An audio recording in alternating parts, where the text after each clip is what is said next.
Bueno, así después le pasamos a el compañero Manuel. Bueno, vengo acá. Ahí estamos. Bueno, ¿estamos? ¿Para arrancar? Bien. Marco regulatorio de los hidrocarburos. Habíamos hecho un breve repaso, una introducción de los periodos históricos. Básicamente un periodo de fuerte presencia estatal hasta los 90. ¿Dónde está? Perdón, me fui. Fuerte presencia estatal hasta los 90, en los 90 la privatización y en los 2000 vuelve la presencia del Estado. 2012 ley de soberanía hidrocarburífera. 2014 la última reforma para los no convencionales. Y después de eso no mucho más. Que nos interese, acá está todo el pimponeo normativo, la ley corta en el medio, y el barril criollo, que es lo último que teníamos. Cuestiones de dominio, la reforma constitucional que le da el dominio originario a las provincias, siendo que la nación tiene la jurisdicción para dictar las leyes de hidrocarburos, por un lado, y que tiene el diseño de la política energética a nivel federal. Son las dos grandes facultades que tiene el Estado Nacional. Bien, vimos que la 26741 de soberanía dice que lograr el autoabastecimiento y desarrollar toda la cadena de valor de los hidrocarburos, ¿sí?, es declarado de interés público nacional, que eso le da facultades de intervención y de actuación directa al Estado, frente al sector privado y frente a las provincias. Y un objetivo prioritario de la República, eso quiere decir que dentro del mapa de las políticas públicas, esto queda bien arriba en las prioridades. Y él logró el autoabastecimiento, ¿no? Después la actuación de YPF para contribuir, una contribución estratégica a los fines de esta ley. Y ahora empezamos a ver los regímenes propios de la regulación hidrocarburífera. Profe, una consulta, ¿esto sería como un resumen del video que vimos? El video sí es más histórico, esto va a ser más normativo. Se relacionan, pero esto va a ser, vamos a ver bien lo normativo. Por eso les doy primero la historia para que se ubiquen, ¿sí?, los periodos, los actores, y ahora vamos a ver las leyes. Perfecto. Bien. Todo esto más o menos estaba, y empezamos aquí. Bien. Necesito que presten atención, porque esto es complejo, pero para ustedes va a ser central, que lo entiendan, y no se los va a explicar nadie más. Los van a mandar ahí al campo, los van a poner el casco, las botas, el fierro, todo. Bueno, acá está el taladro, pero nadie les va a explicar de dónde viene lo que están haciendo. O pueden llegar a trabajar para alguna autoridad de aplicación, la Secretaría de Energía de la Nación, alguna secretaría de las provincias. Entonces ahí van a tener que saber bien qué le van a exigir a las empresas, ¿sí? Pueden estar de un lado o del otro. O pueden hacer una actividad académica si les gusta, entonces adentrarse al estudio de este tema, ¿sí? Pero por donde fuere, que les atraviese después el interés profesional, es importante que esto lo conozcan. Bien, vamos a hablar de permisos y de concesiones. Lo primero que tenemos que decir es que el régimen concesional es o se desprende del hecho de que el Estado no explota por sí los hidrocarburos, sino que se los da a un tercero. ¿Siempre fue esto así? No, originalmente era todo lo contrario. YPF tenía reservas fiscales de áreas en toda la Patagonia, y después lo empezó a hacer también en el norte, en Salta, en Mendoza, donde hubo alguna actividad privada al principio del siglo pasado, pero después llega YPF y barre con todo, ¿no? Y ahí no tenía concesiones, era simplemente reservas de área y las explotaba la actividad, la empresa estatal que era YPF. ¿Cuándo cambia esto? En el 67, con la ley de hidrocarburos, el decreto ley 17319, que ya hemos estudiado, acá está, 17319, donde establece un sistema mixto o dual. Por un lado, puede seguir el tema de las reservas de área, pero a la vez se pueden dar concesiones. ¿Qué son las concesiones, los permisos y las condiciones? Un título jurídico que reconoce como sustento normativo, ¿sí?, un privilegio. ¿Por qué un privilegio? Porque los yacimientos son estatales, el titular es el Estado, sea nacional o sea provincial, eso no cambia.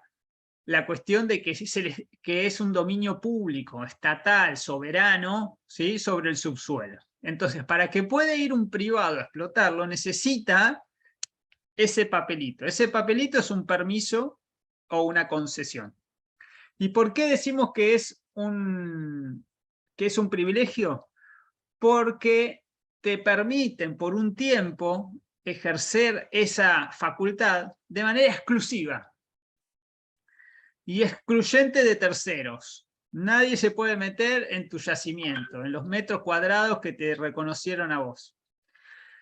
Pero a la vez, como es un privilegio, no es que yo tengo la propiedad, yo me compré el lugar, yo tengo una concesión, pero no soy el dueño de la tierra.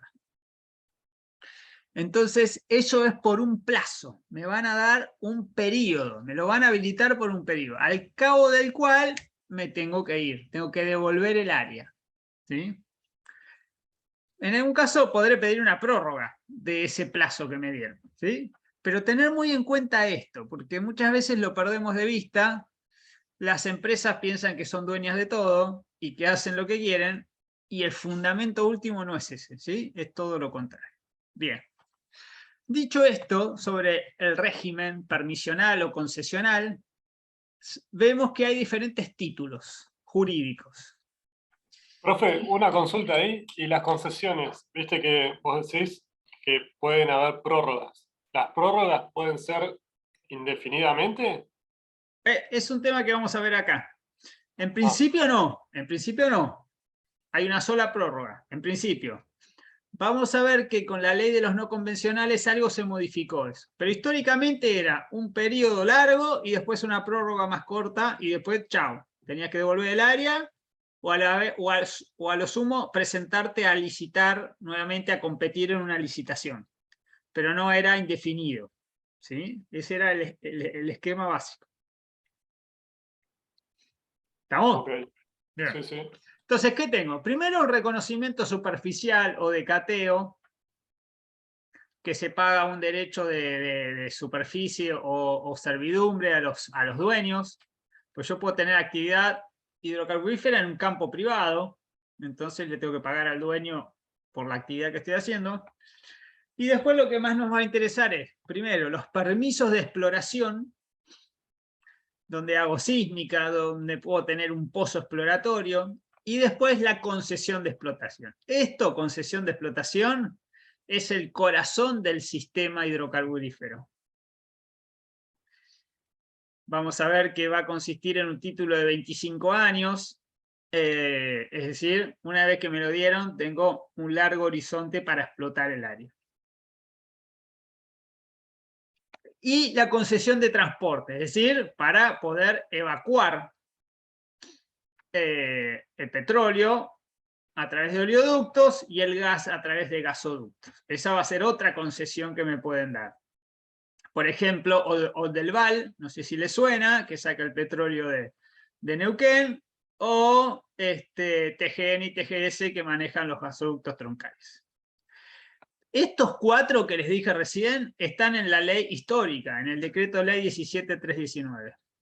En el 2014 se agrega esta, que es la concesión de explotación no convencional, que no existía, y para eso se dictó la ley, para crear este título jurídico, ¿sí?, que va a ser diferente del convencional o del histórico, ¿sí?, que es este que está arriba.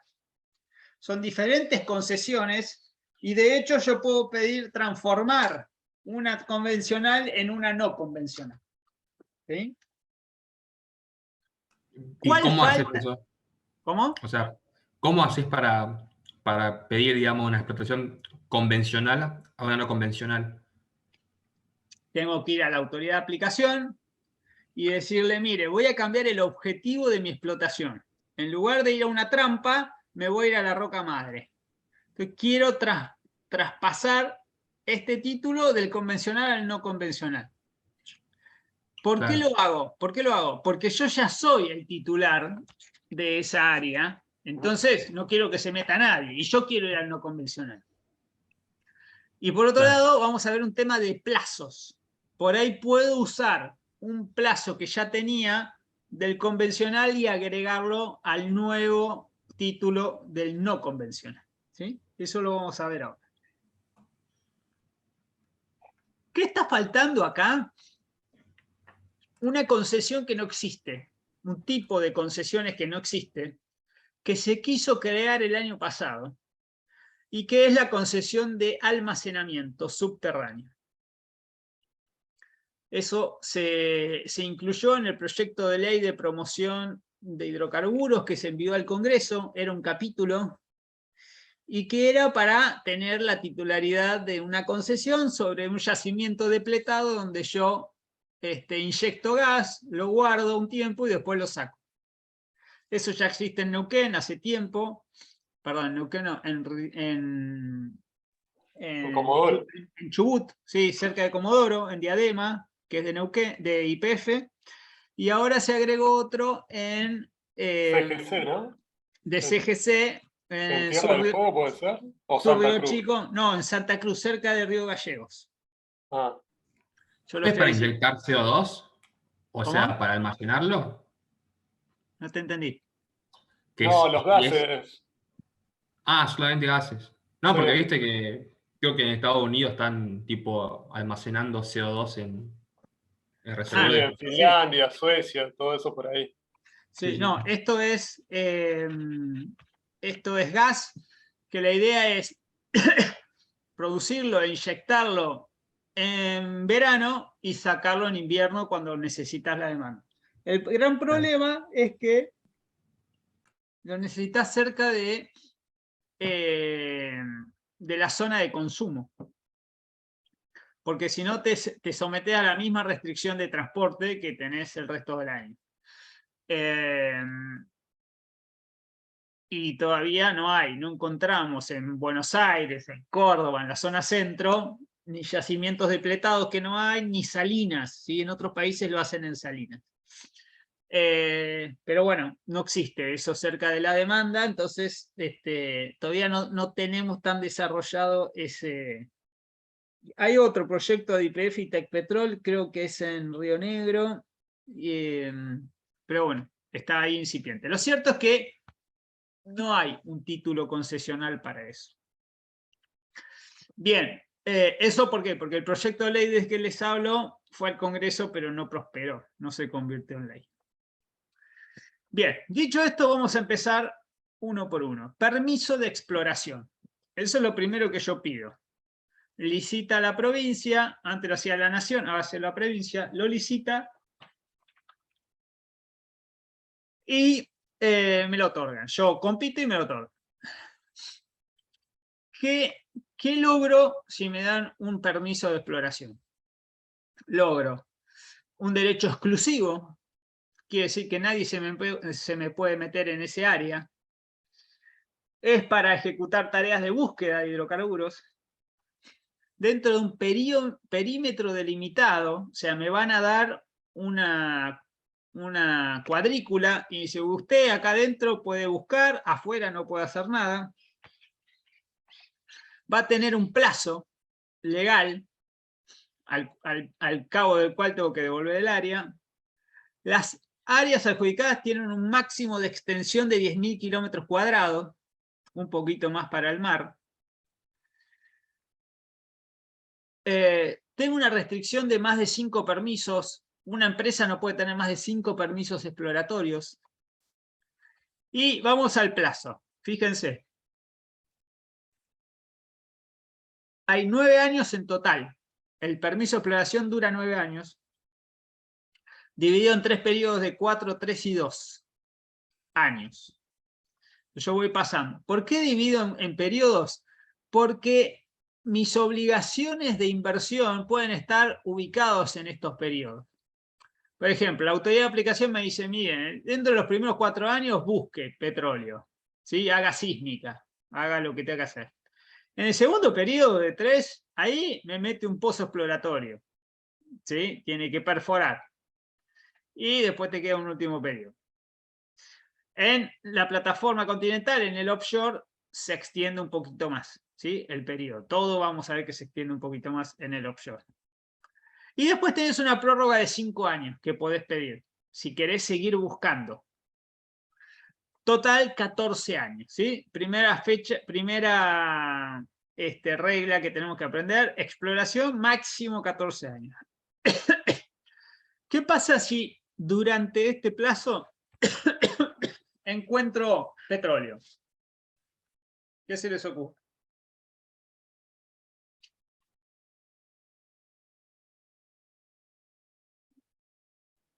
¿Qué ocurre si soy empresa y encuentro un objetivo productivo? Y empezás a Podés pedir producir. prórroga. ¿Cómo? Perdón, Que ¿cómo? podés pedir prórroga. ¿Para qué vas a pedir una prórroga? Si ya encontraste lo que buscabas.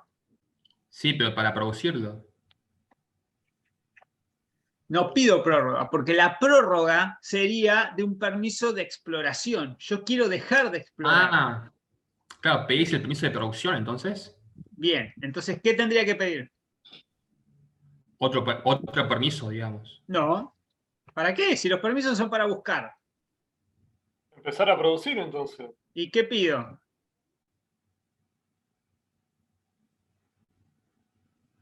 La concesión de explotación. ¡Claro! Muy bien.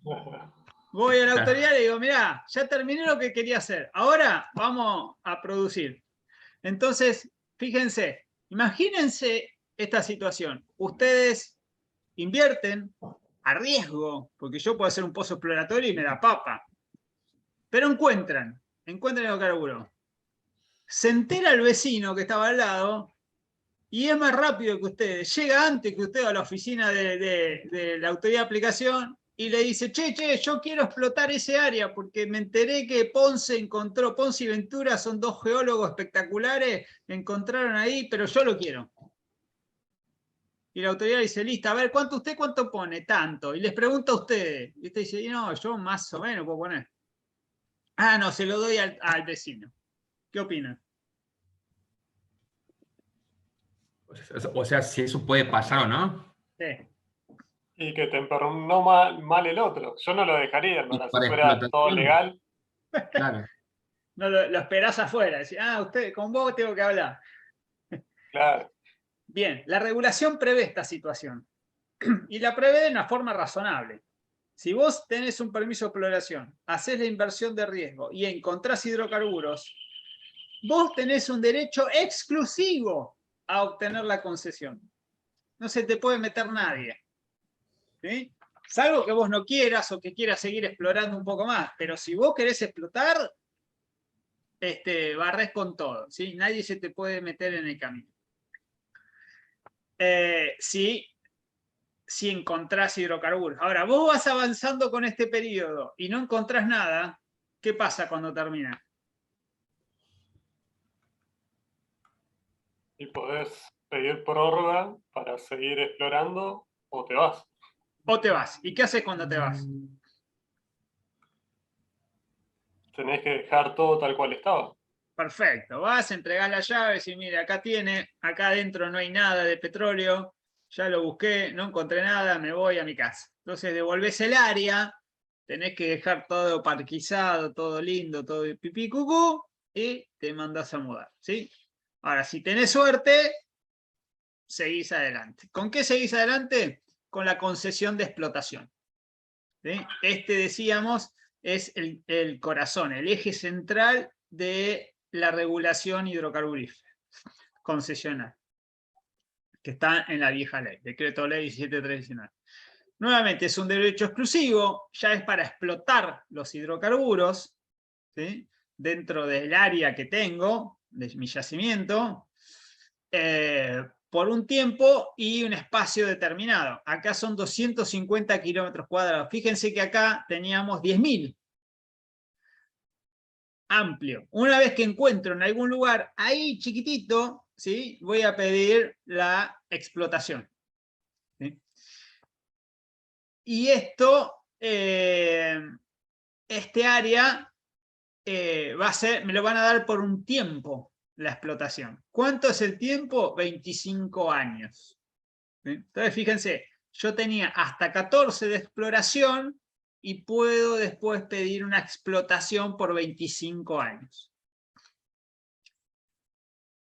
Estos 25 años le puedo sumar el plazo que no usé de la exploración. Imagínense que ustedes, Ventura Ponce, son dos ingenieros en petróleo súper eficientes y encuentran petróleo a los 3 años de empezar a explorar.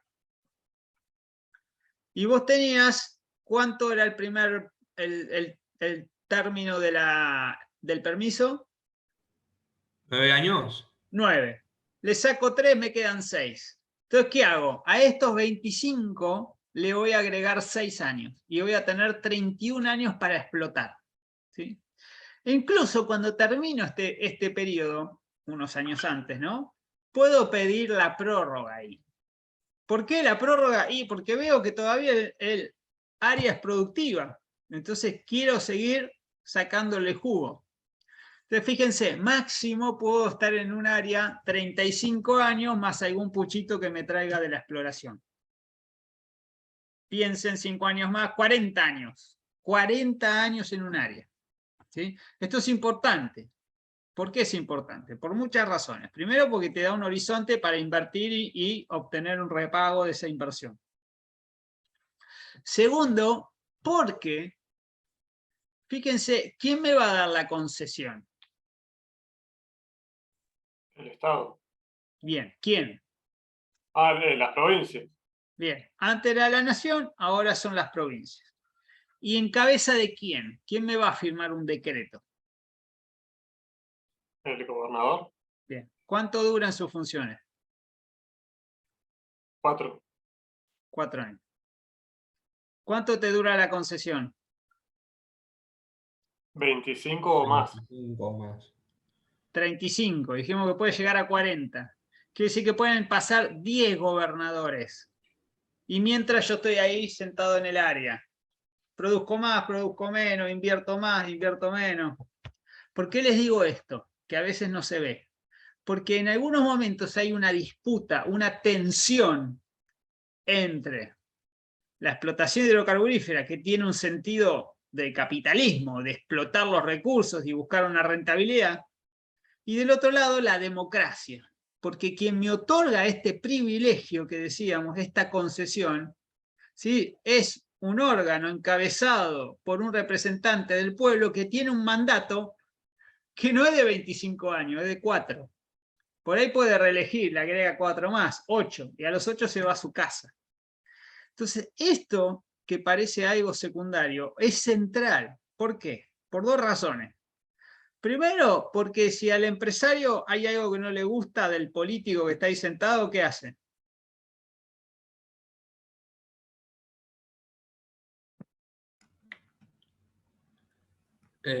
Baja la producción, supongo.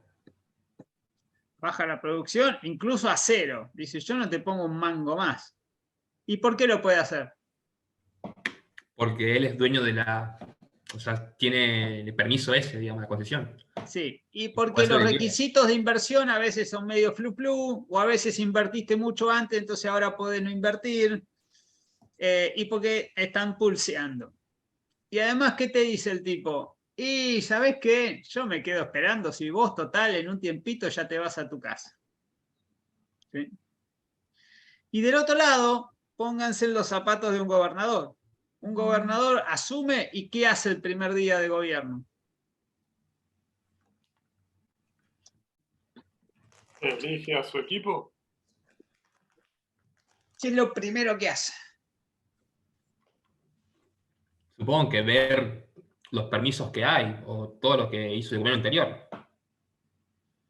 Lo primero que hace un gobernador es ver cómo va a ser para reelegirse. Eso es lo primero que hace. Entonces va a tratar de sacarle jugo a todo lo que tenga por delante. Pero la reelección es dentro de 4 años. Y en 2 años tiene que ir a legislativas. Fíjense, los objetivos son muy cortitos. Entonces, ¿qué va a suceder? Va a llamar a la empresa y la va a tratar de convencer, persuadir, de que invierta, de que contrate gente, de que suba equipos, de que haya mucha actividad, mucha producción, muchas regalías, muchos ingresos brutos, de que baje el desempleo. Y si puede, que la empresa me haga un hospital, una ruta, una casa. ¿Se entiende? Esa tensión entre el interés público estatal y el interés privado corporativo va a estar todo el tiempo sobre la mesa. Todo el tiempo. Lo estoy haciendo de manera muy grosera, ¿no? Pero para que se entienda, ¿sí? La lógica de cada lado. Porque ustedes se la van a pasar escuchando que el empresario dice, el político lo único que busca son intereses mezquinos de corto plazo y no mira el largo plazo. Y el político dice, el empresario lo único que busca es la ganancia y no mira los objetivos sociales de desarrollo, de no sé qué, que hay en la provincia. Y lo mismo con el Estado Nacional. Entonces, es importante lo de los plazos para ver que eso te condiciona un montón de cosas. ¿Sí? Las reglas de la política y las reglas del capitalismo no son las mismas. Bien, sigo. ¿Qué pasa si yo voy a explotar los hidrocarburos que están en el subsuelo? ¿Quién es el dueño de lo que está en el subsuelo? El Estado. La provincia. El Estado o las provincias, perfecto. ¿El Estado nacional o el Estado provincial? Pero es el Estado. ¿Sí? ¿Y qué pasa una vez que yo, porque exploré y encontré, porque pedí la concesión y me la dieron, porque invertí en explotación, saco el hidrocarburo, lo trato y lo tengo ahí arriba? ¿Qué pasa en ese momento? Es Y ahí tuyo. ya es de la empresa. Bien, perfecto. Cambia la propiedad, ¿sí?, del hidrocarburo. Deja de ser estatal y pasa de ser privado. O de la empresa pública eventualmente. ¿Sí? En ese momento que la empresa se hace dueña del producido de su explotación, adquiere un derecho exclusivo a producir, a tomar el hidrocarburo y a comercializarlo. ¿Sí? Y ella decide a quién se lo vende, cómo se lo vende, cuándo se lo vende. ¿Me siguen hasta acá? Y ahí buscará repagar la inversión y obtener una ganancia razonable. ¿Sí? Y ahí termina la fase productiva, en cierto sentido. Vendrán otros eslabones: transporte, refinación, comercialización, exportación, todo lo que viene aguas abajo, ¿sí? Midstream, downstream, etc. Pero terminamos con la fase del upstream, que es buscar hidrocarburos, sacarlos y extraerlos, tratarlos y meterlos en lo que se llama boca de pozo. ¿Sí? Esa es la fase inicial. Puedo tener una refinería ahí cerquita o puedo tener que meterle un oleoducto para llegar a una refinería, etc. Bien, ¿se entendió? Y tengo 25 más 10 años para gozar de ese derecho de explotar y explotar y explotar. Hay áreas que llevan, no sé, 80 años de explotación. Manantiales Bern, en Plaza Winkle, en Cutralcó, Cerro Dragón. O sea, yo podría tener 2 de 40, por ejemplo. ¿Sí? Pedir una nueva concesión y empezar otra vez todo de cero. Ahora, recuerden que estos títulos de los permisos y las concesiones... yo podría... bueno, los permisos de concesión hay que licitarlos. Es decir, el Estado los tiene que licitar en un concurso público abierto y que se presente el que quiera. No los puedo dar así en adjudicación directa. ¿Sí? Va a haber un tema con las empresas públicas, provinciales, eso ya lo vamos a ver. Pero yo tengo que ir a una licitación. La pregunta: ¿puede el Estado licitar directamente una concesión y no una exploración? Y sí, porque no es el que manda él en ese caso. Sí, pero no es porque mande o que no mande. Digo, yo puedo licitar para explotar sin haber licitado una exploración antes. Y no dijimos que sí, hace rato que En verdad sí, pues el podés vecino hacer papa, digamos, porque no se hiciste pone mal. exploración. Sí, pero la pregunta sería al revés. Si yo ya sé que hay hidrocarburos en un área y estoy buscando quién venga y los explote. Y yo digo, bueno, si sé que hay es porque alguien exploró. ¿Por qué no lo explota el que exploró? Bueno, pueden pasar varias cosas, ¿sí? Que ese tipo se haya ido, que la exploración haya sido vieja y quiero renovar, o que alguien tenga un área grande y se quiera sacar de encima una parte, entonces el Estado va y licita directamente la explotación. Es decir, puede suceder que directamente se licite para que alguien vaya a explotar. Hoy en Vaca Muerta no necesitas hacer mucha exploración, ya se sabe dónde hay. Entonces, lo que se licitan son concesiones, no permisos, ¿sí? Eso es lo que quiero aclarar. Bien, esto que estaba en la 17.319 sigue funcionando hoy en día, ¿sí? Desde el 67 a hoy funcionó así. ¿Qué le agregamos en el año 2014? La ley 27007, que luego del descubrimiento, entre comillas, de Vaca Muerta, se decidió crear un nuevo título concesional que es la concesión de explotación no convencional o el shale oil, shale gas. ¿Por qué decimos se descubrió Vaca Muerta entre comillas? El descubrió. Porque ya estaba descubierto Porque hace un ya montón. estaba descubierta, sino que no se explotaba antes, ¿o no? ¿Y por qué? Claro. Y no se contaba con Por la ley. tecnología en ese momento. Perfecto. ¿Y desde cuándo se hacía fractura hidráulica en nuestro país? Eh, Desde el Hace un montón 1900 encima. y algo. Exactamente, mitad del siglo pasado. O sea que no era una novedad la técnica, sino que no se tenía la tecnología como tal a precios razonables, a costos razonables, ¿sí? Y la técnica para ir a la roca madre y explotarlo, ¿sí? Todo eso fue novedoso, lo empezaron en Estados Unidos y nosotros lo trajimos para acá.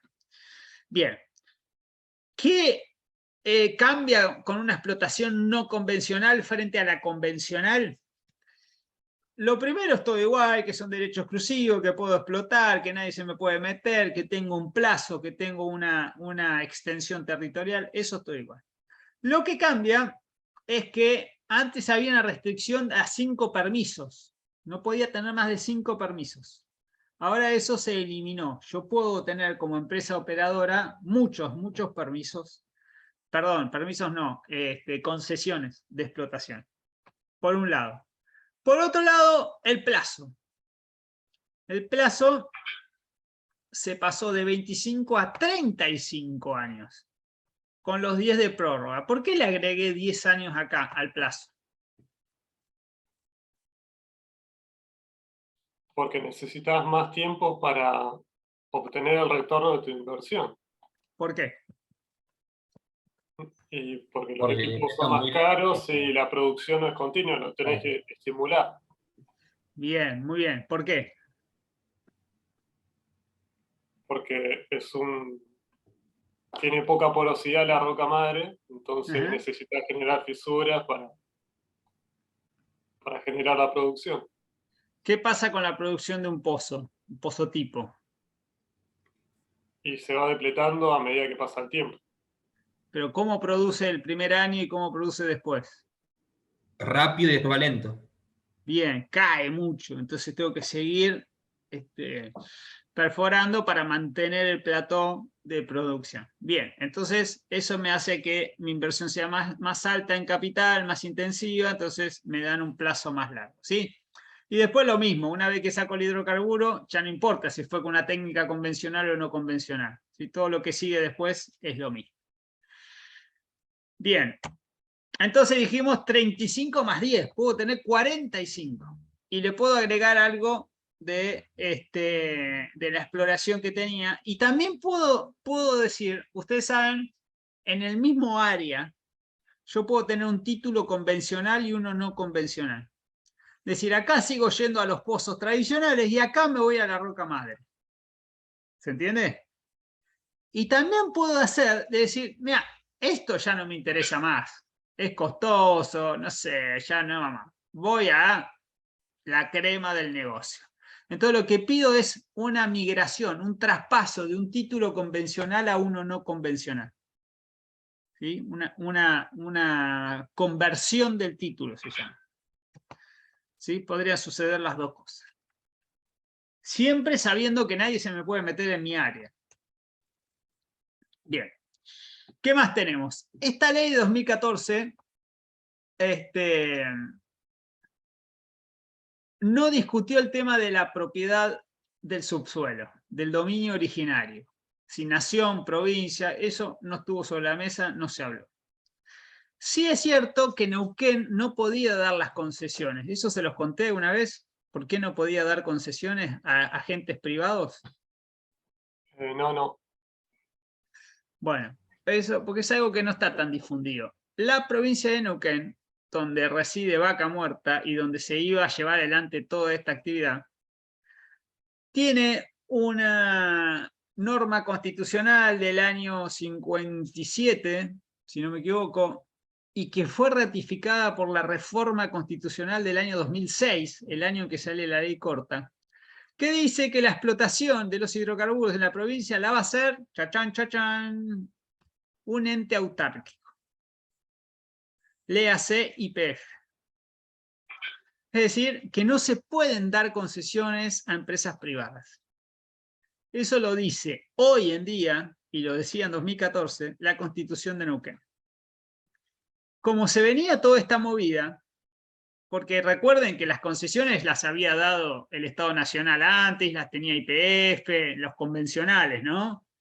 Venían de vieja data. Pero cuando las provincias, después de tener el dominio originario con la ley corta, dice vamos a salir a dar concesiones, primero daban las prórrogas, y después, las prórrogas se la das a quien ya tenía el título convencional. Pero cuando vos acá querés dar nuevas concesiones, y donde estaba obviamente la frutilla, ¿no? De todo esto, el sweet spot, Neuquén se encontró con este problema. ¿Qué hizo? ¿Fue a cambiar la Constitución?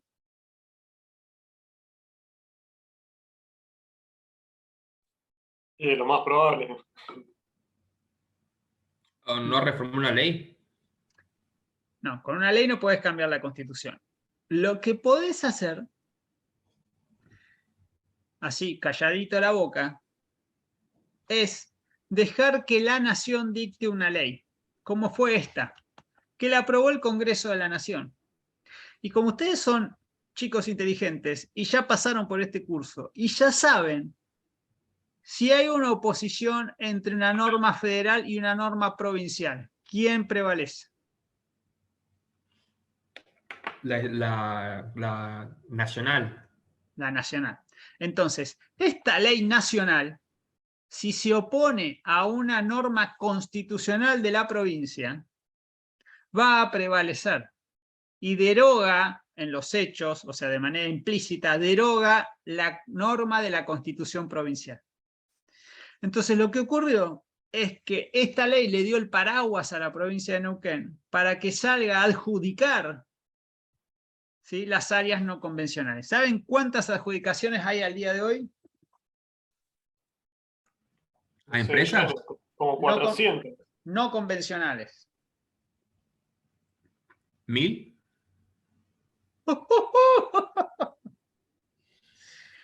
No, 45. Pero así como Loma Campana, Fortín de Piedra, La Calera, todas esas son 45 no convencionales. Pero a lo que voy es que todas esas adjudicaciones descansan en esta ley, ¿sí? Y si uno se pone muy estricto, no las podría haber dado la provincia si no fuera por esta ley. Entonces, cuando a veces ustedes escuchen, ah, no, la nación viene y invade las facultades provinciales, dominio original y todo eso, bueno, hay que tomarlo con pinzas, porque a veces es así y otras veces no tanto. Bien, eso por un lado. Por otro lado, bueno, se adapta la legislación a nuevas realidades, explotación no convencional, offshore y recuperación terciaria, todo eso está en esa ley. El objetivo era atraer inversiones, bueno, todas estas cosas que ustedes han escuchado siempre, reglas competitivas, adecuación de plazos, continuidad operativa de los yacimientos, bueno, ¿qué más? Se estableció que nación y provincias iban a aprobar un pliego modelo para las concesiones, en lo que yo llamo un reconocimiento implícito de que no puede haber tantas legislaciones y tantos modelos de adjudicación, uno por provincia, ¿sí? Que tendría que haber cierta pauta común, uniforme. Pero ese pliego tenía un plazo para ser aprobado y nunca se dictó. Es decir, no existe. Pero bueno, el mandato está ahí en la ley. Luego, se pusieron los plazos a diferencia. Carry, ¿saben lo que es el carry? No, yo no. El No, carry, estoy pensando, pero tampoco. el carry o acarreo es una técnica, una modalidad contractual en el cual una empresa deja de aportar su parte de la inversión cuando se asocia con otra empresa. Es decir, miren, vamos a buscar petróleo acá y vamos a explotar. Bueno, hacemos una UTE, ¿sí? Una unión de empresas, algún tipo de joint venture, de asociación. Convoco a alguien que tiene espaldas para hacer la inversión, una empresa privada. Y del otro lado, ¿quién suele estar? Y alguna empresa estatal, nacional, pues YPF, o provincial, como GIP. Pongamos el caso GIP. GIP llama a, no sé, Chevron, para poner cualquiera. Y dice, che, tengo este área, ¿la vamos a explotar juntos? Bueno, dice Chevron. ¿Y qué hay que hacer? Y hay que invertir 5 millones de dólares. Bueno, ponemos 2,5 cada uno. No, yo no voy a poner nada. Ah, ¿y cómo quiere que nos asociemos? Porque yo pongo el título jurídico, dice GIP. ¿Cuál es el título jurídico? El derecho a explotarlo. Bien, ¿que dónde está? Está, ¿cómo es? GIP lo tiene. Pero ¿dónde está ese derecho? ¿De dónde sale? Ah, sale del Estado, de las provincias. Pero ¿dónde se plasma? ¿En qué Una instrumento? ley. Es una Las concesión. concesiones, En una concesión. Entonces, lo que te dice GIP, mira, este papelito lo tengo yo. Acá dice 35 años. ¿Vos lo querés? Bueno, vos vas a tener que poner la inversión. Esto era lo que ocurría, y le ocurría sobre todo a YPF. Cuando quería ir a invertir, venía GIP y le decía, ah, el área es mía. Entonces, quien negocia esto por nación es YPF y lo negocia con el gobernador de Neuquén de ese momento, que era Zapag. Galucho y Zapag fueron los dos actores, así para ponerle nombre y apellido, Jorge Zapag y Miguel Galucho, los que negociaron esto. Entonces, ¿qué decía YPF? Mirá, si vos venís con el carry, los proyectos no son rentables, ¿sí? Porque para mí es un costo adicional, 20-30%. ¿Qué decía Neuquén? Bueno, pero esto es así, si vos querés venir acá, tenés que ir con GIP. ¿Cómo resolvieron esa disputa? Bueno, en la ley se eliminó el carry, pero para la fase de desarrollo, o sea, la parte productiva de explotación, ¿sí? Es decir, puede haber carry en la exploración, ¿sí? En la fase inicial, pero una vez que decimos hay que explotar el pozo, ahí ya hay que poner 50 y 50. ¿Y cómo pone su 50 al Estado, GIP? Bueno, lo pone puede de dos maneras, o pone la plata o lo pone en especie. ¿Qué quiere decir? Le dice a la empresa privada, bueno, vos llevate los hidrocarburos y vendelos, hacete los tuyos, hasta que compensemos lo que vos habías invertido antes. ¿Sí? Una vez que quedemos igual, ahí ya lo repartimos 50 y 50.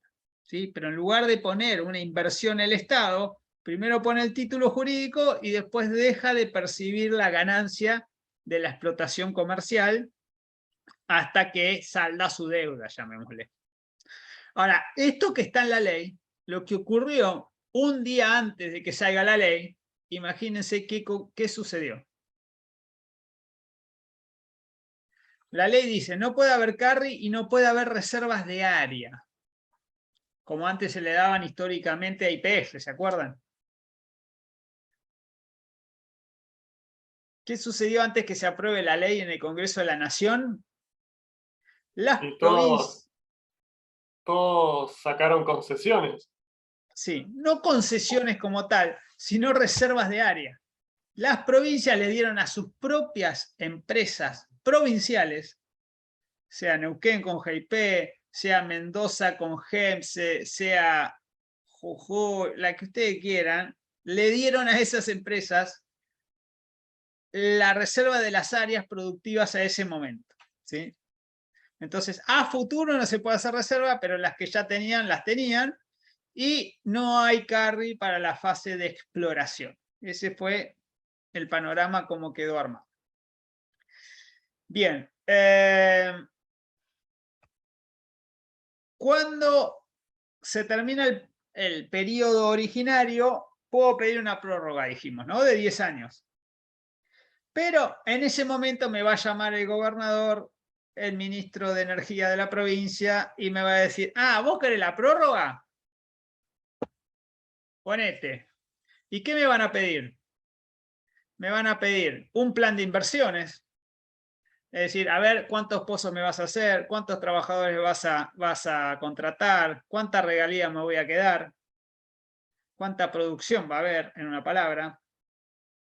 Y por otro lado, me van a poner a regalías adicionales y un canon de prórroga y varias cosas. ¿Sí? Me van a pedir. Pero en la ley esta, lo que se fijó fue un tope a las regalías. Las regalías empiezan en el 12%. Con una prórroga me pueden llevar al 15% y con otra prórroga me pueden llegar al 18%. Pero más de 18 no. Hasta ahí llegué y ahí se corta. Bien. ¿Qué más? Tengo un bono por reservas, un bono por RCE. ¿Saben qué es RCE? Hoy ya no se usa tanto, pero en su momento estaba muy en boga. No. Responsabilidad social empresaria. Es toda la actividad no productiva, sino la actividad social. Che, haceme una escuela, che, tener un programa de formación de, no sé, de técnicos, o, no sé, hacer asistencia social, o comprarme la rifa de lo que fuera. ¿Sí? Después, responsabilidad social. responsabilidad social empresaria.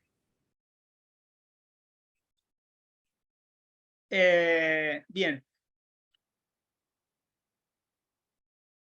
¿Qué más? Había un decreto cuando se descubre YPF, perdón, cuando se descubre Vaca Muerta, YPF no tenía las espaldas para explotarlo. Primero era privada, entonces se expropia el 51%, pasa a manos del Estado. Pero después no tenía las espaldas para ir a invertir y explotar Vaca Muerta. Entonces empieza a buscar socios internacionales. El primero que consigue es Chevron. Firman una alianza estratégica, van, invierten en Loma Campana y desarrollan el primer área no convencional. Para hacerlo, Chevron pidió ciertas condiciones y se dicta este decreto 929 del año 2003, que le dice, si usted invierte $1.000 millones en 5 años, yo le voy a permitir tener la libre disponibilidad de los hidrocarburos que usted produzca hasta un 20%.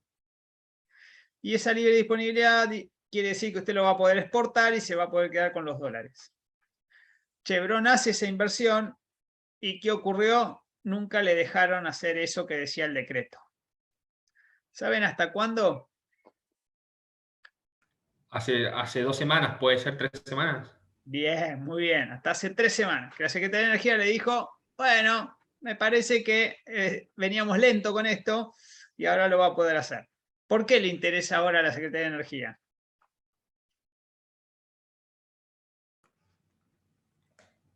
Supongo que por inversiones, temas de intereses, o sea, Bien, ¿en qué? Perfecto, ¿en qué? el offshore. En el gasoducto ¿Y el Eso. gasoducto para qué? y para transportar y exportar el gas que Bien, sale de Vaca Muerta. y exportar. Hoy lo que está pensando el Estado, Ministerio de Economía, Secretaría de Energía, es lograr inversiones suficientes para desarrollar Vaca Muerta, transportar el gas, hacer una planta de licuefacción y vender GNL al mundo. Para lograr esas inversiones que son cuantiosas, se encuentra con que, che, hace 5 o 7 años me dijiste que me ibas a hacer todo esto si yo invertía, y ahora con qué me encuentro. Entonces, para viabilizar futuras inversiones tiene que resolver los muertos que le quedaron, que son con Chevron, que son con Petronas, que acaba de firmar un acuerdo con YPF estratégico. Entonces, este decreto, que después se le da rango legal en esta ley, en 2014, ahora se vuelve a retomar. Y según lo que se anunció, lo quieren plasmar en otra norma positiva para darle un marco a las nuevas inversiones en GNL. ¿Sí? El gran desafío hoy del país es lograr viabilizar inversiones para tener producción de GNL disponible para exportar. ¿Sí? Y todo eso con un desafío adicional, que en invierno nos va a faltar el gas y nos va a seguir faltando durante un tiempo considerable. Entonces, si yo hago todas esas inversiones y tengo GNL disponible, ¿lo voy a poder exportar? ¿O me van a decir, ah, no, primero va al mercado interno? O exportarlo en verano, pero no en invierno. ¿Sí? Esos son desafíos por resolver a nivel regulatorio. Y tiene que ver con el autoabastecimiento. ¿Se acuerdan que ya habíamos hablado de esto? La ley dice primero mercado interno y después puedes exportar. Porque lo que busco es el autoabastecimiento. Ahora, en gas pasa algo, que solo en invierno nos falta gas. Nos falta bastante, pero solo en invierno. El resto del año somos superavitarios. Y podemos exportar, de hecho. Y estamos exportando a Chile en condición firme. La pregunta es, ¿podré pensar un nuevo concepto de hidrocarburo, de autoabastecimiento, que no sea físico, sino comercial? Y que implique, por ejemplo, que con los dólares que yo consigo durante todo el año cuando exporto, pago las importaciones de invierno. Y si eso me da una canasta superavitaria en la cuenta final, ¿habré logrado el autoabastecimiento porque es autoabastecimiento comercial? Bien, esas son preguntas que se hace la política y preguntas que se hace la industria, ¿sí? Porque O sea, si eso se yo voy a podría hacer... lograr si vos vendés más de lo que importás, ¿no? Claro, tenés que vender más a lo largo del año. El invierno es Claro. más corto que todo el año, entonces tengo 8 meses que exporto y 5 meses que importo. Entonces por ahí me dé positiva la ecuación. Otra opción que tengo es decir, bueno, vos haces una inversión en toda la cadena para llegar a tener GNL para exportar, ¿sí? Pero ¿qué pasa en invierno? Ah, no, en invierno no lo podés exportar. Ah, ¿y vos qué necesitas? Necesitas GNL en invierno, porque estás importando. Entonces puede ser que una opción es producir el GNL, pero en invierno te lo compro yo. ¿Sí? Eso ocurrió con la barcaza YPF, ¿se acuerdan? El último cargamento de la barcaza de YPF, ¿saben quién lo compró? Fueron 4 o 5 exportaciones nada más, chiquitas, pero el último, ¿quién lo compró? No, yo no sé. Lo ¿El compró, Estado? lo compró en Arsa. ¿Saben qué hizo con ese GNL? Supongo que en el mercado interno lo vendió. Salió el barquito de Bahía Blanca, se fue a Escobar, en Escobar se regasificó y se metió al mercado interno. O sea, un gas que era gaseoso se licuó y después se regasificó y después se mete. ¿Sí? Después habrá que ver si esa ecuación es óptima o no, lo dejo para otra discusión. Otra opción es la siguiente. Porque imagínense, viene un ñato de Qatar y dice, bueno, yo voy a poner toda esta inversión para llevarme el GNL. Me lo quiero llevar todo el año.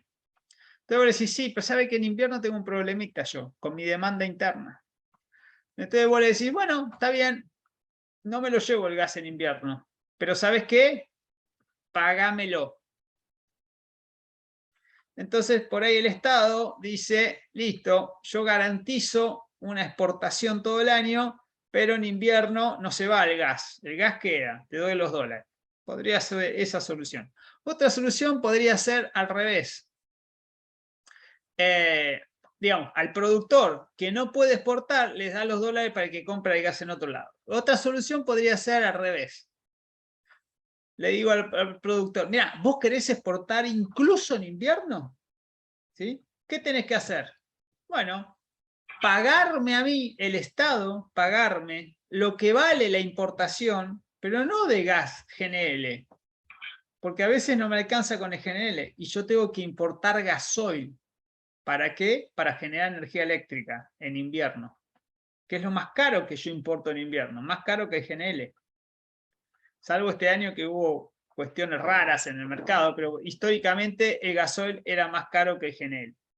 Entonces yo al tipo le digo, mira, vos querés llevarte el gas, llévatelo, pero a mí me pagás los líquidos.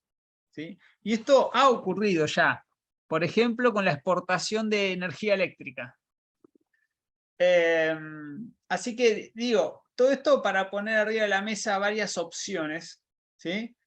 En el sentido de que hay desafíos regulatorios para pensar cómo viabilizar el GNL, ¿sí? Que hoy no están resueltos. Se está hablando y uno escucha a las autoridades decir que se va a mandar un proyecto de ley para viabilizar estas inversiones. Hay que ver la letra chica. Yo les pongo acá el panorama completo. Bien, luego tenemos plan gas. Esto lo vamos a ver, vamos a tener una clase específica para ver plan gas 1, 2 y los que siguieron hasta el actual, así que no me voy a meter ahí. La ley prevé reducción de regalías.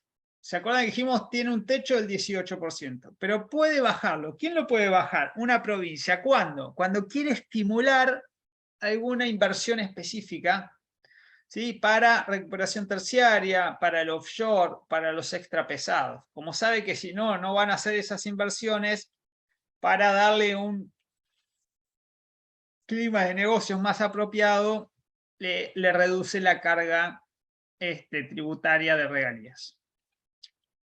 Luego hay un régimen de importación de insumos que ahora se volvió a establecer, uno para Vaca Muerta, Canal Verde que se llama.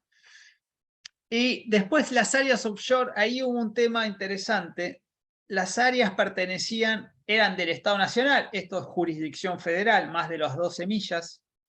Ahí las provincias no intervienen. Y esas áreas en el año 2006 se le habían dado en ARSA como empresa pública para que las explote o para que busque socios. Ese esquema no prosperó, básicamente, y en el 2014 se dijo, bueno, vamos a desarmarlo. Y las áreas volvieron al Estado Nacional en cabeza de la Secretaría de Energía. Y este artículo 30 que dispuso esa reversión de las áreas, esa transferencia, es el que da lugar luego, con el cambio de gobierno, en el año 2016-17, a la convocatoria para una ronda licitatoria, la ronda 1 offshore, que tuvo como resultado la adjudicación de 13 permisos de exploración, que son los que hoy están en danza. La Secretaría de Energía ya dio esos permisos, que vimos que eran hasta 14 años y en el offshore un poquito más, pero que necesitaban la autorización de la Secretaría de Minería, Ministerio de Minería y Ambiente, perdón, la Secretaría de Ambiente y Desarrollo Sustentable. El primer permiso ambiental de esas 13 áreas, los bloques, Cuenca Marina Norte, Cuenca Marina de Colorado, Cuenca Marina Malvinas y Austral. El primero salió en diciembre del año pasado, no sé si recuerdan, que produjo un cimbronazo y un montón de manifestaciones sociales a favor, en contra. Este año se hizo una audiencia pública, después la ciudad de Mar del Plata se quejó, fue a la justicia, municipio de General Porredón, un juez le dio la razón, después fue a la Cámara revirtió ese fallo, le dio la razón a la Nación, y hoy se está llevando adelante todo ese proceso. La primera área que lo pidió fue CAN 102, que es de Equinor, asociado con YPF y con Shell, el operador es Equinor, y es para hacer sísmica. La segunda área que viene después es CAN 100, que es de YPF, y ahí ya hay sísmica. Entonces, ¿qué está pidiendo YPF? Hacer un pozo exploratorio. ¿Saben cómo se llama ese pozo? ¿Por ahí lo escucharon hablar? Argerich. Bien, muy bien, el Argerich. Y hay que prestarle atención porque la audiencia va a ser en las próximas semanas, la audiencia pública, ¿sí? Y todo el sector está esperando ese pozo, hacer esa perforación, porque es retomar una actividad después de muchos años. Esto ya se había dicho antes, pero hacía mucho no se hace un pozo exploratorio. Y parece que hay buenas perspectivas, hay que ver el resultado después, ¿sí? Así que eso tiene origen en este articulito de la ley de 2014, y pasaron varias administraciones en el medio. Entonces, es importante porque hay veces que dicen, uno escucha, faltan políticas de Estado, ¿sí? Los políticos hacen cualquier cosa, no miran el mediano y largo plazo. Bueno, pero acá en lo que es vaca muerta, en lo que es las renovables, y en esto del offshore, uno puede ver líneas de continuidad. Cada gobierno tiene sus particularidades, sus modulaciones, sus matices, pero hay algunas líneas, ¿sí? Un hilo conductor que uno puede rastrear, ¿sí? Y eso es importante. Bien, ¿me siguen hasta acá? ¿Vamos bien? Sí, profe. Sí, vamos bien. Bueno, legislación ambiental, se procuraba que hubiera también una homogeneización, pero eso no ocurrió. Y en materia tributaria también, pero tampoco ocurrió. Bien, acá les hice como un texto ordenado, ¿sí? De la ley 17319, decreto ley, con la ley 27007. Así que acá les queda todo así compendiado para que puedan ir a buscar cuando necesiten alguna data de todo esto. Bien. Esto ya lo vimos. Vamos acá. Tax and royalties. ¿Saben qué es?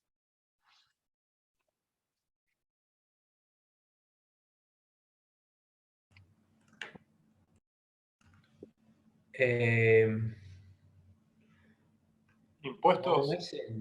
Impuestos y regalías. Perfecto. Sistema de impuestos y regalías. Lo que solemos llamar el government take.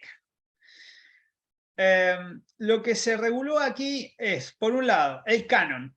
¿Saben qué es el canon petrolero? ¿Les suena? No. Bien, es un derecho por el uso de un área, ¿sí? Y está puesto en función de la superficie. A mí me dan un permiso de exploración o una concesión de explotación por un área de tantos kilómetros cuadrados, y yo, en virtud de la extensión de ese área, voy a pagar un canon. El canon se paga una vez al año por cada concesión que yo tenga. En el mes de enero se le paga a la provincia, a la empresa se lo paga a la provincia, pero con la particularidad de que el monto lo fija el Estado Nacional. Cuando yo estaba en la Secretaría de Energía, me tocó ver este tema porque vinieron las provincias OFEP y dijo, che, ¿sabes qué? Del año 2014 que está el mismo monto de canon, está recontra desactualizado, tenemos que hacer algo. Y la Nación tomó el guante e hizo algo. ¿Qué hizo? Actualizó primero el monto en un 500%. Pero luego hizo algo que es más importante, que es estableció un sistema de actualización automática en función del valor del barril. Y yo les pregunto, en este momento, en 2020, ¿cuánto estaba el barril? Plena pandemia.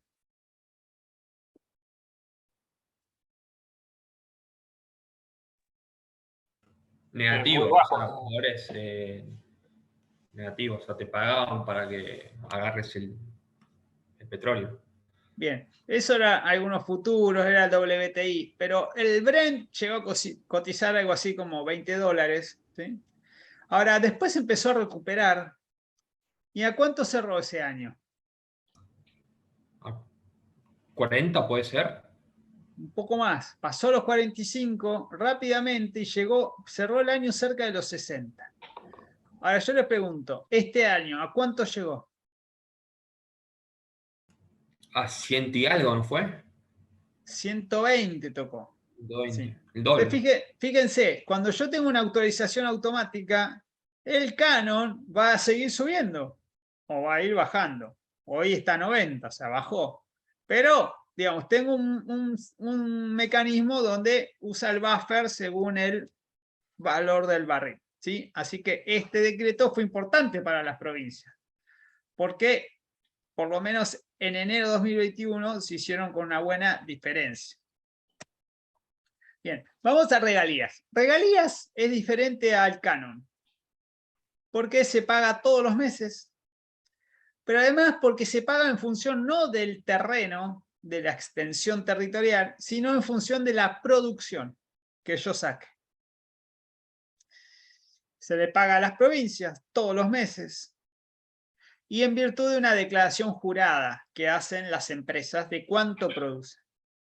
Hay un montón de particularidades en el tema regalías y además un montón de disputas que incluso han llegado a la Corte Suprema. Les pongo 2 o 3 ejemplos. Uno, che, yo saco hidrocarburo, pero lo uso en mis propias instalaciones en el yacimiento. ¿Tengo que pagar regalías por ese gas que uso o ese hidrocarburo que uso? Primer punto. Porque no lo vendí. Segundo punto, ¿cuánto es el porcentaje? Ahora vamos a ver, suele ser el 12%, ¿no? Lo puedo llegar a subir hasta un 15% en permiso y hasta un 18% según las prórrogas de concesión. La base es el 12%. Pero el 12% ¿de qué? Entonces ahí viene otra discusión. ¿Qué le puedo sacar? Le puedo sacar gastos de flete, otros gastos por calidad, transporte, etcétera. Bueno, ahí hay una discusión. Después hay que ajustarlo a la calidad del crudo. Diferentes tipos de crudo tenemos, entonces ahí puede haber otros ajustes. Y después tengo que ver cuánto es el valor efectivamente de venta, cuánto es el precio efectivamente cobrado por el productor. Y ahí también hay muchas disputas. Una de las cuales, ¿saben cuándo se da? Cuando el que produce el hidrocarburo después lo refina y lo vende. Es decir, una empresa integrada, como YPF, como PAE. ¿Por qué hay un tema? Porque no lo vende el crudo. No se lo vende el upstream de YPF al downstream de YPF. Es una operación contable dentro de la misma compañía. Entonces, la pregunta de las provincias es, bueno, ¿y qué precio le ponemos para que me pagues regalías? Y eso también da lugar a una gran discusión, ha dado lugar. Después se buscan formas de establecer teóricamente un precio o buscar comparación con otros productores, etc. Pero también dio lugar a disputas. Otra disputa es con la exportación. Me tenés que pagar el 12% del precio de venta antes o después de que vos le pagues al Estado Nacional los derechos de exportación, es decir, las regalías. ¿Le tenés que sacar el 8% de regalías o no? Bueno, esto simplemente se los traigo a colación para que sepan que hay mucha discusión en torno a las regalías. Las provincias y las empresas se matan, se han matado siempre y se seguirán matando, Porque para las provincias es central el cobro de regalías, ¿sí? Y muchas provincias dependen de esto para pagar los sueldos, ¿sí? Uno diría, pero usalo con otros fines más productivos, ¿no? No para gastos corrientes. Bueno, pero efectivamente muchas provincias dependen. A tal punto dependen que muchas veces, ¿saben qué hacen? Llaman a la empresa y le dicen, che, ¿no me adelantás las regalías del mes que viene? ¿O de los 2 próximos meses? Porque si no se me incendia la provincia. Entonces, fíjense, son las propias empresas las que salen al rescate de las arcas y las finanzas provinciales. Imagínense, una vez que vos salís a rescatar a un gobernador, al día siguiente te sentás en la mesa y algo negociás. Entonces, todo esto, así como yo les decía hoy, el tema de los plazos, hay que tenerlo en cuenta, y el tema de los mangos también hay que tenerlo en cuenta, ¿sí? Porque si vos dependés de esta empresa para pagar los sueldos, después le vas a pedir que invierta, le vas a pedir que te haga tal cosa. Bueno, hay que ver qué posición relativa tiene cada una de las partes cuando se sientan a negociar. ¿Se entiende más o menos por dónde va la cosa? Sí, sí.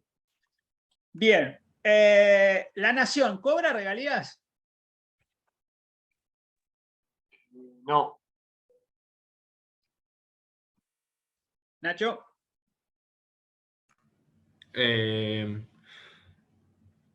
Y debería, ¿o no? Bien, pensemos lo siguiente. Por la explotación provincial no cobra regalías. Cobra solo por el offshore. Ahí sí cobra regalías. Porque es la que da, la titular, la que da los títulos. Ahora, esto nos lleva a pensar el fundamento de las regalías. ¿Saben cuándo se empezaron a cobrar regalías? En 1958. Perdón, más atrás, 1935. En el 49 la Constitución peronista estableció también que iba a haber una participación, y en el 58 se llegó a poner hasta el 50% de participación provincial. ¿Por qué es importante esto? Y el número que siempre estuvo rondando es el 12%. ¿Por qué tengo que les digo esto? Porque las regalías, primero, no dependen de que las provincias sean titulares del dominio originario. De hecho, lo cobraban antes de tener el dominio originario. Muchas décadas antes de tenerlo. Segundo, el fundamento pareciera ser que es porque la explotación se hace en el terreno provincial y es un recurso no renovable. Muchas veces lo van a encontrar por ahí el fundamento de la regalía, ¿sí? Pero no necesariamente, y no está del todo explicitado por qué las provincias participan en la producción. Uno podría decir, no tiene nada que ver con que sea renovable o no renovable, porque también las provincias han querido cobrar regalías por recursos renovables, por ejemplo el eólico o el solar, sino porque hay una actividad en la provincia y porque es parte del toma y daca con la nación. Bueno, vos sos el titular y vos das las concesiones, bueno, yo me quedo con las regalías, ¿sí? Ahora, después del 94, las provincias tienen no solo el dominio originario, no solo conceden la explotación, sino que tienen las regalías y tienen el canon. Entonces, hoy en día, la nación, por la explotación hidrocarburífera, que no es offshore, no tiene ninguna ganancia. ¿Sí? Eso hay que tenerlo claro. Ahora, lo que sí hace la nación es dictar la ley de hidrocarburos y, por otro lado, fijar las políticas públicas. Por ejemplo, los planes de estímulo para el sector. ¿Me siguen hasta acá? Bien. Sí, sí. ¿Qué otros cánones hay? Canon extraordinario por producción, canon por renta extraordinaria. Esto post pandemia pasó mucho. Che, ahora estás ganando el doble. Dame un cacho de lo que estás ganando. Esto ha pasado en Europa. Vieron que le pusieron renta extraordinaria a las petroleras o a las compañías eléctricas. Esto ha sucedido. Y los bonos de prórroga, que ya lo vimos. Después se quiso hacer un acuerdo con la OFEPI para no superar los ingresos brutos y también ponerle un tope a las tasas municipales, sellos y provincial y todo eso. Bien, hasta acá más o menos es el régimen actual de explotación de los hidrocarburos. Repásenlo, vean si tienen dudas, si esto más o menos queda claro, porque este es el esquema que ustedes van a tener que usar cuando empiecen a desempeñarse en el sector. Y lo último, barril criollo, ¿sí? Esta es la última regulación, duró poco y tiene que ver con el precio de comercialización en el mercado interno del petróleo crudo. ¿Qué es un barril criollo? ¿Saben? Un precio que le colocan al barril, pero internamente. Bien, En Argentina. un precio sostén, ¿sí? Se suele llamar. ¿Y por qué se fija un precio sostén? Porque había caído el precio internacional, porque no había demanda. ¿Y qué pasa si no hay demanda, no le puedo vender a nadie y se comercializa a 10, 15, 20 dólares? ¿Qué puede ocurrir? Hay pérdidas, o sea, y las empresas no quieren invertir o seguir produciendo. ¿Qué empresas? ¿Qué tipo de Las empresas? privadas, ¿Cuáles? ¿De qué sector? en este caso petroleras, Petroleras, de la producción. claro, de producción. ¿A quién le va a interesar que haya un precio bajo de comercialización del crudo? Al-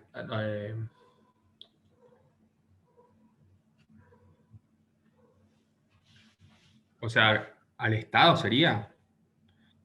No, Según que entendamos por estado. ¿A la provincia le va a interesar que haya un precio bajo?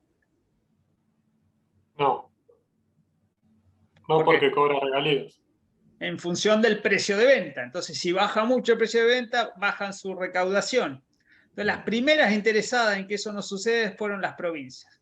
Después las productoras que querían vender más caro. Del otro lado tengo quien compra el crudo. ¿Quién lo compra?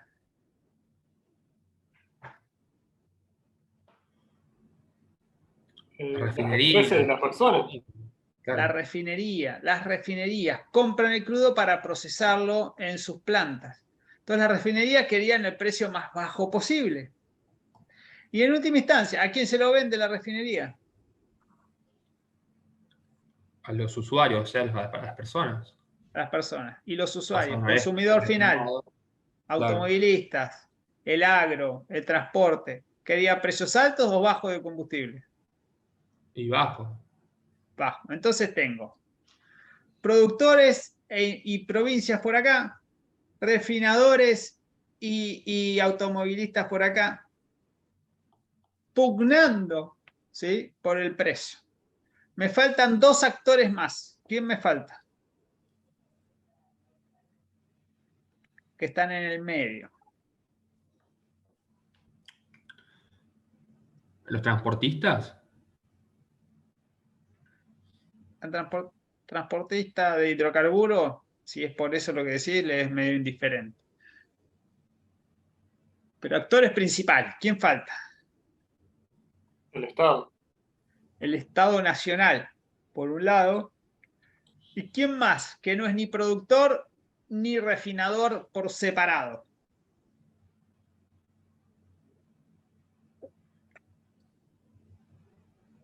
El que comercializa los productos. El que a la vez produce y comercializa. ¿Quién es? YPF. YPF y PAR, las empresas integradas. Esas estaban en el medio, porque una parte querían precios altos y otra parte querían precios bajos. Entonces quedaban como medio entrampadas. Y a la vez YPF es la más grande, la productora más grande y la refinadora más grande. Entonces no se sabía bien qué quería YPF. ¿Y el Estado Nacional qué quería? ¿Precios altos, precios bajos?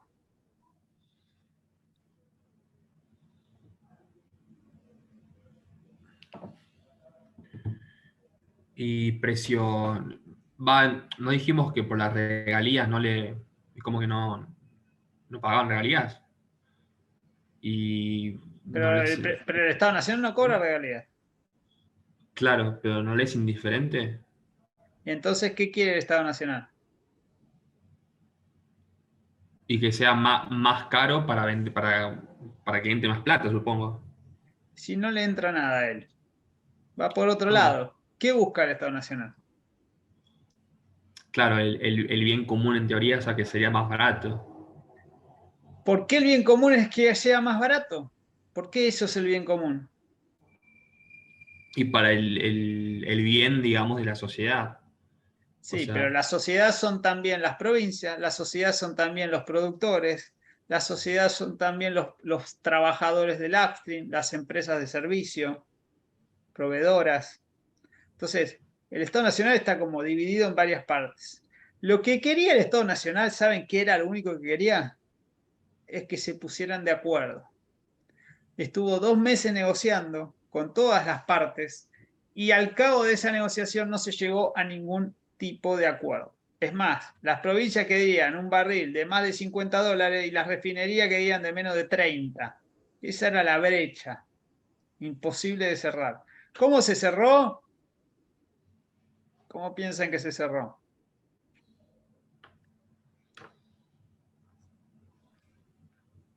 con el barril criollo, supongo. Sí, pero ¿cómo? ¿Qué hizo el Estado Tiraron la Nacional? moneda. Tiraron la moneda, más o menos. Manu Militari dijo, bueno, este es el precio, estuvo más cerca de lo que pedían las provincias que de lo que pedían los refinadores, fue 45.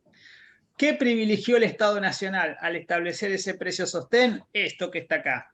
Mantener una actividad centenaria, una industria, ¿sí? Y la actividad de los trabajadores, que si bien estaban todos recluidos en esa época, pero se aspiraba, en esa época se decía, no, en septiembre termina la pandemia, eso se decía en marzo, abril, y se aspiraba a mantener las bases para que esto no cayera, porque se pensaba que si se empezaba a comercializar muy barato el crudo, las empresas productoras iban a dejar de invertir, eso iba a ser una caída en la producción y cuando tuvieras la salida de la pandemia te ibas a encontrar con desabastecimiento. Ese era el pensamiento del Estado Nacional, Poder Ejecutivo, Ministerio de Desarrollo Productivo, Secretaría de Energía. Y por eso establecieron este precio sostén. Con este régimen, mira, yo te pongo 45 el precio. ¿Qué ocurría? Y que no se vendía nada, porque si nadie compraba crudo, si no había consumo, no había transporte, no había industria, no había nada, si estábamos todos confinados. Entonces, el primer resultado de este barril criollo fue irrelevante, porque no pasaba nada en la práctica. Cuando de a poco se empezó a mover todo, bueno, ahí sí empezaron a haber algunas transacciones. Igual muchos te dicen que los productores tuvieron problemas en poder vender a este precio de 45. Por los refinadores no lo querían comprar, les hacían descuento. Bueno, las provincias estaban detrás para que se vendiera a este precio efectivamente. Pero lo cierto es que, como dijimos, el precio del barril fue subiendo a lo largo del año, ¿sí? Y superó la barrera de los 45. ¿Qué decía el barril criollo? Si durante 10 días el barril está más de 45, esta norma cae. Y así sucedió por el mes de septiembre-octubre. Quedó sin efecto. ¿Por qué? Ya el precio internacional había superado un estándar razonable. Entonces, fue como una medida coyuntural para aguantemos un tiempo, ¿sí? ¿Qué podría haber sido lo opuesto? Que el Estado dijera, bueno, che, en esta coyuntura, que la nafta sea barata. ¿Qué obtengo con eso? Que fue algo que ocurrió en varios países. Pero bueno, bajemos la nafta, chau. ¿Qué efecto tiene?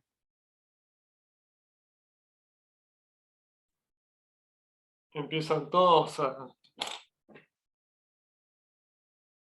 a moverse o a las refinerías a estoquearse. La refinería puede decir, bueno, compro mucho, me estoqueo para después producir barato. Los automovilistas van a gozar de un diferencial, ¿sí? Y la industria podría tener energía barata. Uno podría pensar eso. Y el agro tener gasoil barato. ¿Sí? ¿Y por qué, si esos son beneficios tangibles, no lo hizo el Estado?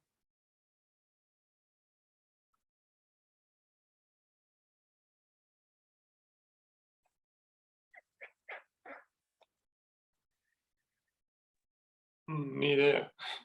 Bien, alguna respuesta puede ser porque es fácil bajarlo, los combustibles en este contexto de pandemia, pero es difícil subirlo después en un país como Argentina.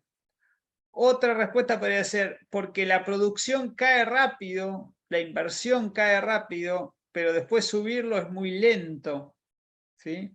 Y yo no voy a tener las condiciones para cuando se suba la demanda. Entonces me voy a encontrar con que la gente va a empezar a viajar de vuelta, la industria va a empezar a funcionar, el agro va a empezar a funcionar, y de repente tal vez no tenga el crudo para procesar en las refinerías. Y otra cosa que puede pasar es que las empresas, ante este panorama de que van a vender barato, empiezan a despedir gente. Entonces los trabajadores que hoy están en sus casas confinados van a dejar de ser trabajadores. Los van a despedir. Todas esas eran las cartas que estaban arriba de la mesa. No fue fácil resolverlo. Había muchos dilemas, ¿sí?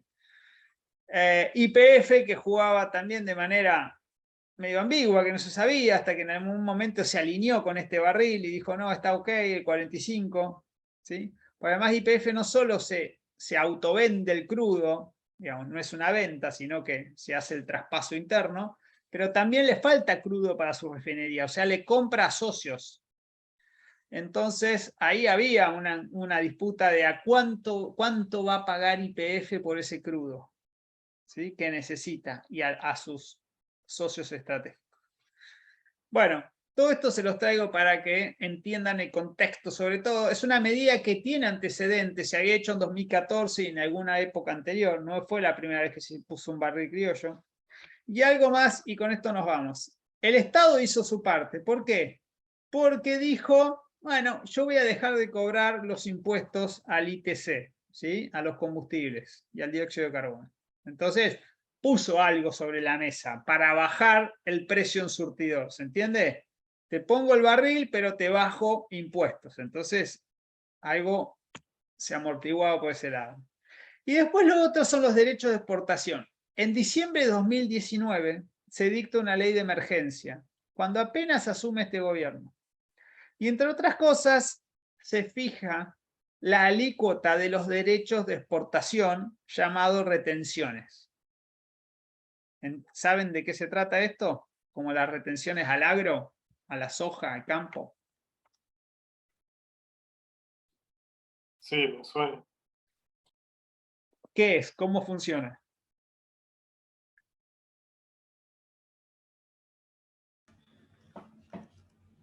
No, yo no sé. Y vos exportás, Sí. y, o sea, vos importás. No. La empresa exporta, pero se queda con un porcentaje de la exportación. ¿Quién se queda con ese porcentaje? El Estado. Bien. O sea, es decir, yo vendo un barril, el barril me lo pagan. ¿Hoy cuánto está? Y hoy está a $90 el barril a nivel internacional. Ponele que me hagan algunos descuentos, me queda 85. Bueno, yo vendo un barril 85. ¿Cuánto se está vendiendo en el mercado local hoy? Y 45. Ah, no, yo quiero exportar. Todos van a querer exportar. Y eso es lo que sucede. Ahora, ¿lo voy a exportar a 85? No, porque voy a tener este 8% de retenciones. El 8% del 85 me lo va a morder el Estado y se lo va a quedar. Acá sí es el Estado Nacional, no las provincias, el Estado Nacional.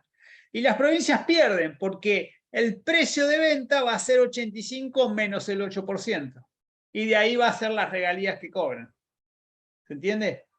Las retenciones funcionan a la inversa. Para el Estado Nacional lo favorece, para las provincias los perjudica. ¿Sí? ¿Y qué decía esa ley del 2019? Que las retenciones iban a ir de 0 a 8%. ¿Y cómo se establecía esa retención móvil entre 0% y 8%? Bueno, esto es lo que fijó este decreto del barril. Se dijo, mire, Mientras el barril esté en una franja entre $0 y $45, la retención va a ser 0. Vos exportás y te pagan 40, bueno, te quedás con los 40. Ahora, una vez que llega a 45, empieza a funcionar escalonadamente la escalerita hasta llegar a 8%. Cuando el barril llega a 60, o sea, entre 45 y 60 uno va subiendo. Cuando llega a 60, llegué al máximo. ¿Cuánto es? 8%. O sea, si yo vendo el barril a $60, el Estado se queda con 8% de ese 60. ¿Se entiende? Ahora bien, ¿qué pasa si yo no lo vendo a 60? Lo vendo a 70, o lo vendo a 80, o lo vendo a 120, que fue lo máximo que llegó. ¿Cuánto se queda el Estado?